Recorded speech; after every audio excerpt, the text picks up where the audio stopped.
Assalamualaikum warahmatullahi wabarakatuh. Sebelumnya izin perkenalkan, nama saya Celpi Mariska dengan NIM 2411066 kelas PAI 4C.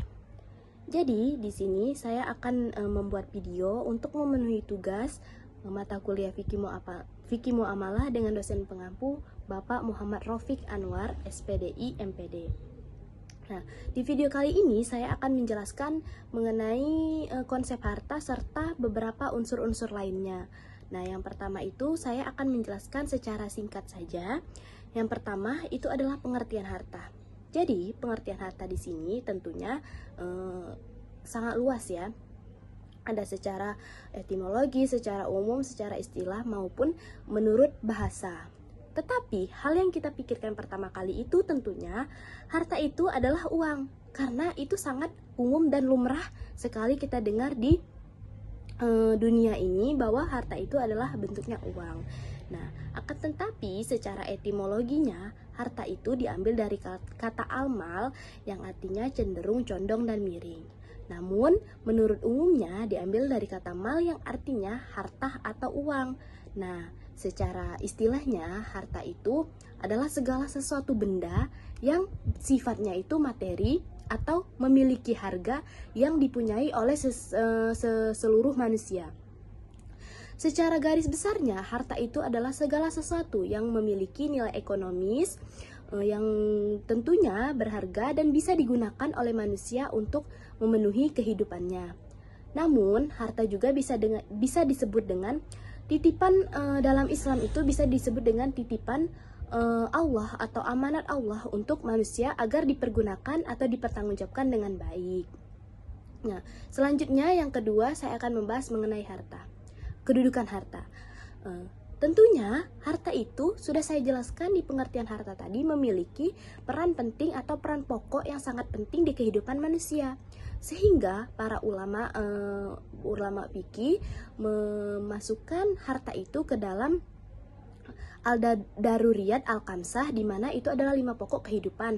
Yang pertama itu adalah akal, jiwa, keturunan, harta, dan perkataan. Nah, selanjutnya saya akan menjelaskan mengenai cara memperoleh harta dan dipergunakan harta itu untuk apa. Nah, cara memperoleh harta itu tentunya harus dengan cara yang baik, tidak boleh melakukan cara yang haram. Nah, cara yang baik itu seperti apa? Tentunya yang halal, seperti kita berdagang, bekerja, atau bekerja hal lain yang bisa menghasilkan uang, tetapi uangnya itu halal. Nah, selanjutnya itu kita itu dilarang memperoleh uang itu dengan cara yang haram, seperti ada ribanya, berjudi tentunya, atau hal-hal haram lain seperti kita mencuri, kita bekerja dengan cara menipu orang, itu semua dilarang di dalam Islam. Nah, lalu untuk apa harta yang telah kita terima tadi atau telah kita dapatkan tadi? Nah, harta ini juga bisa kita peroleh dengan salah satu contohnya itu seperti warisan. Harta itu dipindahkan. Nah, ini warisan itu bisa juga disebut harta karena itu contoh harta yang dipindah tangankan. Nah, untuk apa harta yang kita peroleh itu? Yaitu untuk hal-hal yang baik juga. Tidak boleh seperti kita misalnya membeli motornya itu digunakan untuk balapan atau hal-hal yang menjurus kepada kegiatan yang tidak benar dan merusak diri sendiri.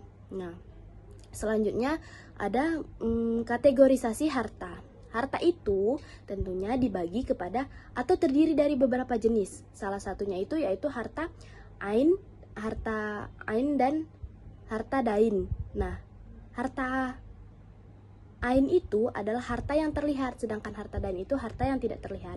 Lalu ada lagi harta mutakawim dan harta goiru mutakawim. Harta mutakawim yaitu harta yang bisa dimanfaatkan, dan harta mutakawim yaitu harta yang tidak bisa dimanfaatkan. Nah, ada juga harta mankul dan goiru mankul. Nah, harta mankul itu adalah harta yang bisa dipindahkan, sedangkan harta goiru mankul yaitu harta yang tidak bisa tidak bisa dipindahkan. Nah, selanjutnya yang terakhir yaitu saya akan menjelaskan mengenai fungsi harta. adapun fungsi harta tentunya sudah kita ketahui dan sudah saya jelaskan juga, sebenarnya itu beda tipis dengan penggunaan harta di penjelasan yang sudah saya jelaskan sebelumnya.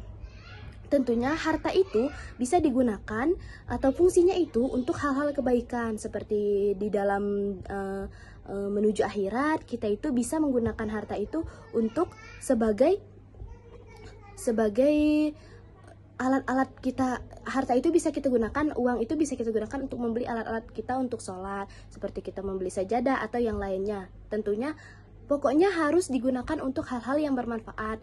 Nah, selanjutnya juga harta itu bisa kita gunakan sebagai membayar zakat. Tentunya itu adalah sifatnya kewajiban ya. Jadi bisa kita gunakan untuk hal-hal tersebut. Seperti pokoknya harta itu fungsinya untuk hal-hal yang bermanfaat yang bisa membawa kita menuju akhirat itu dengan baik. Tapi kita tidak boleh memfungsikan harta itu dengan hal-hal yang tidak baik. Nah, contohnya itu seperti kita mungkin berzakat atau kita berkurban. Nah, itu juga boleh fungsi harta itu. Nah, selanjutnya fungsi harta ini tidak boleh disalahgunakan. Biasanya kan kita sering itu fungsi harta itu seperti nggak apa-apa lah selagi halal gitu kan. Tapi tidak boleh, fungsi harta itu harus difungsikan dengan yang baik. Kayak sebenarnya harta itu dalam cangkupan luasnya itu bisa digunakan, pokoknya harta itu bisa digunakan untuk keperluan dunia dan akhirat. Harta itu hanya titipan dan tidak bersifat mutlak pemiliknya oleh manusia.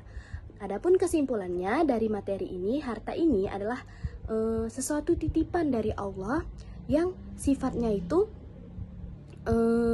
berharga dan mempunyai nilai, tetapi harta itu harta itu hanya titipan dari Allah untuk kita semua. Kita tidak boleh menggunakan harta itu dengan hal-hal yang tidak baik dan tentunya hal yang menjerumuskan kita ke dalam murkanya Allah. Nah, adapun hanya itu yang bisa saya sampaikan. Saya akhiri, wabillahi taufik wal hidayah. Wassalamualaikum warahmatullahi wabarakatuh.